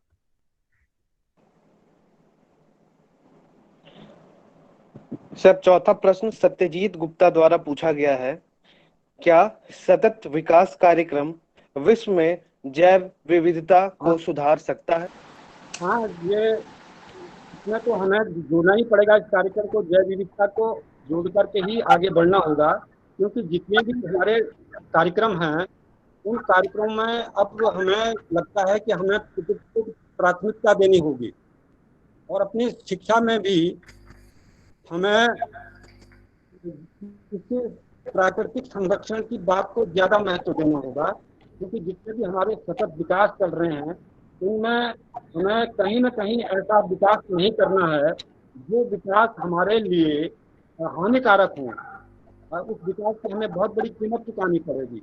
ऐसा विकास हमें नहीं करना होगा, और ये देखना होगा कि हमारे अब जितनी कम समय प्रकृति को जितना कम नुकसान पहुंचा करके हम अपना विकास कर सकें, हमें इस राह पर चलना होगा। क्योंकि अभी ऑल वेदर रोड बनी, कितने सारे जंगल कटे, जंगल कटने पर अब ये भरपाई उतने जंगलों की, उतना जंगल कहाँ से हम नया लाएंगे? हमारी जनसंख्या बढ़ रही है, उस हिसाब से हमें, हर आदमी के हिसाब से हमें ज्यादा जंगल चाहिए, तो अब वो जंगल कहाँ से आएंगे? हमें ये जरूरत है कि अगर जंगल कटे हैं तो उससे 10 गुना जंगल हम तैयार करें, और ईमानदारी से करें। आज सबसे बड़ा क्या हो रहा है कि हम वृक्षारोपण का इतना बड़ा हल्ला कर रहे हैं, बड़ा नाटक रच रहे हैं, और वास्तव में उसके बाद जब रिजल्ट आता है, दूसरे साल जाकर के देखें उन क्षेत्रों में कितने पेड़ लगे हैं, कहाँ गए वो पेड़? हमने क्यों ढोंग रचा इस पृथ्वी से, क्यों छल कर रहे हैं हम? ये हमें देखना होगा। अगर जब तक हमें छल करना बंद नहीं करेंगे, तब तक पृथ्वी का भला होने वाला नहीं है। और इस सतत विकास में हमें पहला ये देखना होगा कि जहां पर हम कोई काम कर रहे हैं, पृथ्वी को कितना नुकसान पहुंच रहा है। अगर पृथ्वी को नुकसान ज्यादा पहुंच रहा है और उसकी हम भरपाई नहीं कर पाएंगे, तो उस काम को हमें नहीं करना चाहिए, उसकी जगह पर हम कोई दूसरा विकल्प खोजें। तो ये जरूरी है कि जो बहुत ही जरूरी काम है, उनको भी प्रकृति के साथ मिलकर के हमें योजना बनानी होगी, और तभी जाकर के ये हम आगे जा। हम समय सीमा से बंधे हुए हैं, अब आखिरी प्रश्न की ओर बढ़ते हैं। आखिरी प्रश्न शशांक पंत द्वारा पूछा गया है, सर, जल स्रोत को उत्तराखंड में कैसे बचाया जाए? हाँ, जल स्रोत को बचाने की बड़ी जरूरत है, और जल स्रोत हम तभी बचा सकते हैं जब हमारे पास बांध के जंगल होंगे। बांध और पौड़ी पत्ते वाले जंगल जब हम इनका विकास करेंगे, तभी हम पानी को बचा सकते हैं। हमारे अधिकांश पानी के स्रोत सूख गए हैं, जिनका कारण बांध के जंगलों का विनाश है। पीड़ के जंगलों से पानी नहीं आता है। बांध और पौड़ी पत्ते वाले जो जंगल हैं, इनसे पानी आता है। क्योंकि आप देखें कि जो हिमालय से हिमालयी नदियां निकलती हैं, ये तो ग्लेशियरों का पानी लेकर के आती हैं, और ग्लेशियरों का पानी अगर इसमें कोई भी इधर मध्य हिमालय के ताड़ गदेरे नदियां न मिले, तो ये नदियां आगे नहीं बढ़ सकती हैं, ये कहीं ना कहीं रास्ते में ही जमीन में समा जाएंगी। लेकिन ये तब जिंदा रहती हैं जब मध्य हिमालय के ताड़ गदेरे का पानी इनमें मिलता है। आप देखिए हमारे पास बड़े बड़े जंगल, बांध के जंगल हैं जहाँ से ज्यादातर नदियाँ निकलती हैं। दूधा तोड़ी से पश्चिमी नयार, पूर्वी नयार, रामगंगा, इधर आप अल्मोड़ा का तूफानी वाला इलाका जो है जिसको पानी धार धार कहते हैं, वहाँ से 11 नदियाँ निकलती हैं। कोसी निकलती है, बच्चा निकलती है, वहाँ से पदार्थ निकलती है, इधर से आपकी गणेश गंगा निकलती है, भरू गंगा निकलती है, 11 नदियाँ निकलती हैं। तो आप ये देखिए कि जहाँ बांध के जंगल है वहाँ पानी है, तो हमें बांध के जंगलों का विकास करना होगा। अगर बांध के जंगल नहीं होंगे तो हम पानी मिलेगा हमें। दूसरा, हमें पानी के लिए तो जो परंपरागत हमारी विधियां हैं, तो छोटे ताल बनाने पड़ेंगे, जैसे हमारे ये सच्चिदानंद भारती जी ने किया है, इस तरह का काम करना पड़ेगा। ताल खाल बना करके पानी का जो वर्षा का जल है उसका संचय करना पड़ेगा, तब जाकर के हम अपने पानी का स्टोर कर सकते हैं।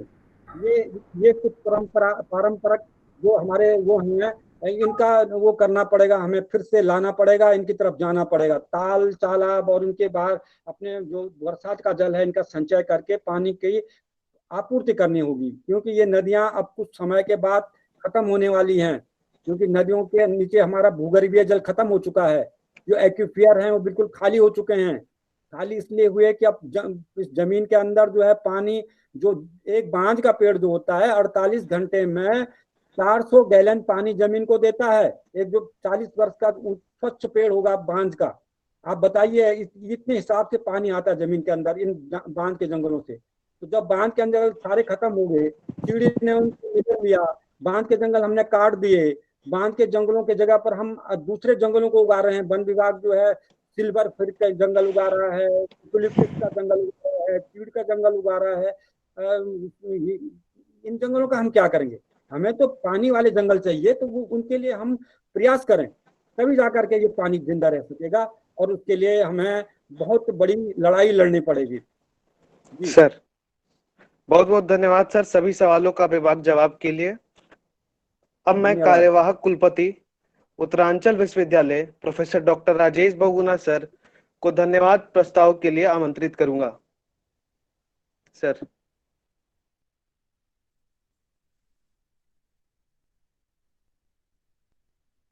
सर आपका माइक म्यूट है सर, अनम्यूट कर ले।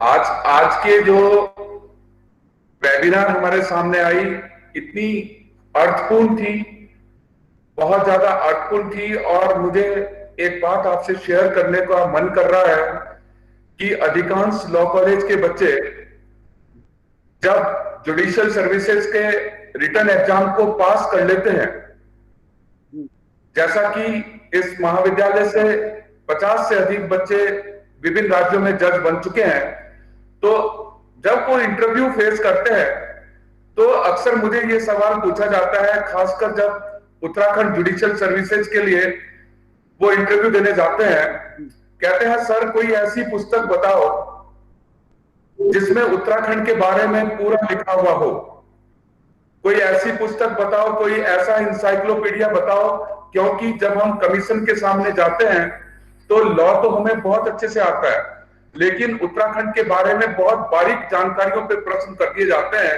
यह मानते हुए कि उत्तराखंड में जज बन रहे हैं तो आपको आना चाहिए। हम इसको कहां से पढ़ें?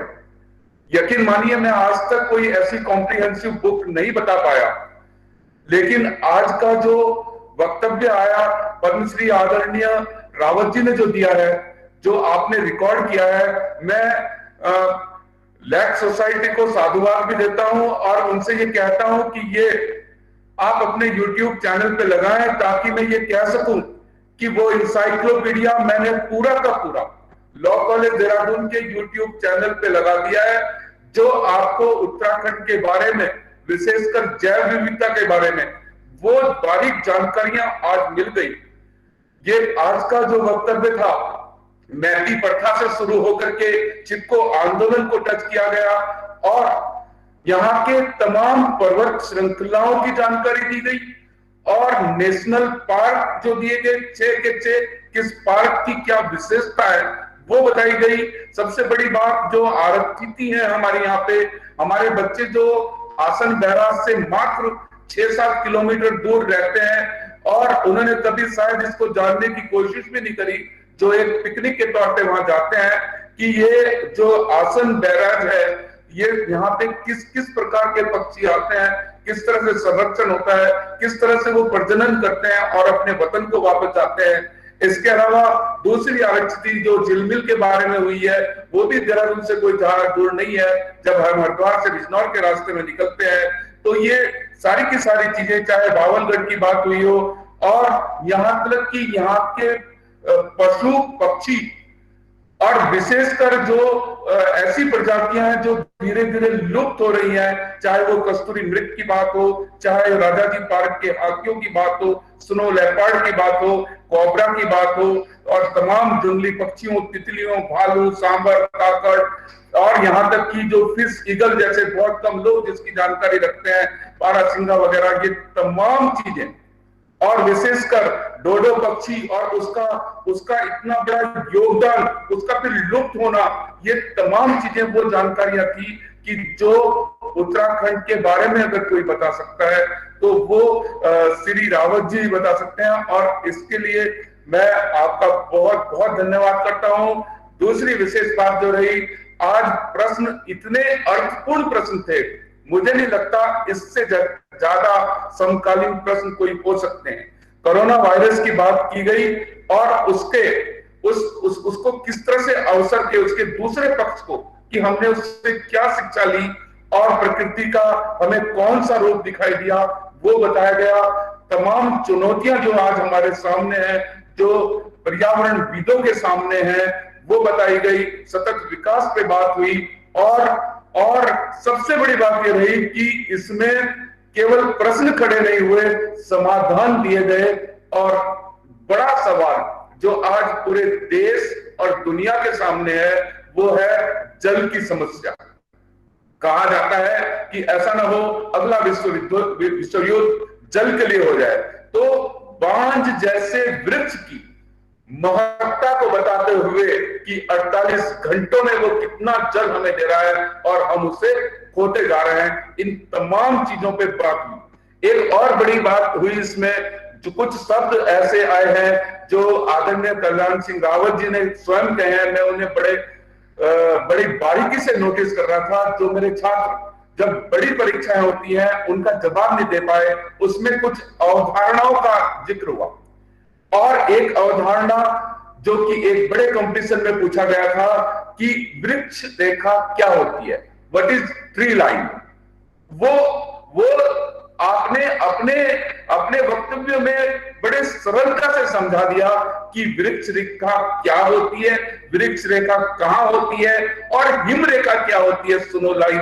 तो इस तरह की जो अवधारणाएं थी, मुझे लगता है ये पढ़ करके भी नहीं आ सकती। जो सबसे बड़ी बात हुई बुग्यालों के बारे में, बुग्यालों के महत्व के बारे में, हमारी जैव विविधता के हम कितने अमीर हैं उत्तराखंड से, उसके संबंधों के बारे में ये तमाम बातें हुई हैं। और यहाँ की जड़ी बूटियों के बारे में जो आपने हमने जानकारी दी, मुझे लगता है कि जो छात्र इससे जुड़े हुए हैं, और जब ये आपका वक्तव्य विश्वविद्यालय के YouTube चैनल पर चला जाएगा तो हजारों छात्र जो इससे जुड़े हुए हैं वो इससे लाभान्वित होंगे।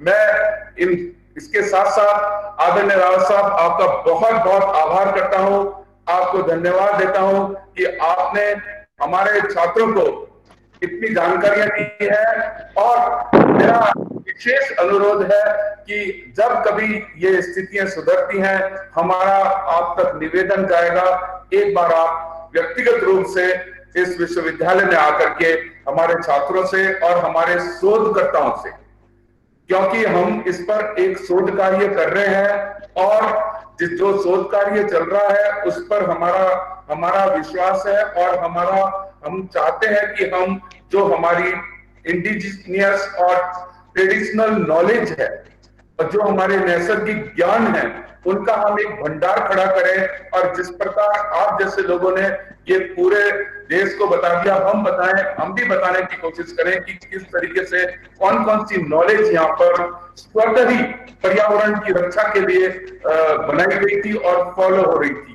आपको मैं बता दूं कि मैती प्रथा को हम जितने भी ये जो विधिक सहायता केंद्र है जो आज इसका आयोजन कर रहा है, हम बड़े बड़े स्तर पर विधिक जागरूकता शिविरों का आयोजन करते रहे हैं। और वहां पर क्योंकि उत्तरांचल विश्वविद्यालय के लॉ कॉलेज देहरादून में देश के हर राज्य का बच्चा पढ़ता है, नेपाल भूटान के बच्चे पढ़ते हैं, तो हम विधिक जागरूकता शिविरों के माध्यम से वहां पर एकत्रित लोगों को बहुत गर्व के साथ, बहुत सम्मान के साथ आपके मैत्री आंदोलन और मैत्री प्रथा का जिक्र करते हैं, जो कि हमने स्किट के माध्यम से भी उन्हें बताया कि हम किस प्रकार से उत्तराखंड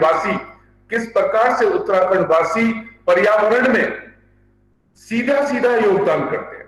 इसके अलावा आदरणीय रावत जी, मैं आपको बताऊं, हम हमारी जो विधिक सहायता केंद्र है अपने कार्यक्रमों में जो कि विशेषकर सुदूर गांव में होते हैं, हम उन सब तमाम चीजों का भी जिक्र करते हैं जिसमें कि जिन प्रथाओं में के माध्यम से हमारे पूर्वजों ने, उत्तराखंड के वासियों ने पर्यावरण को सीधे सीधे मदद की।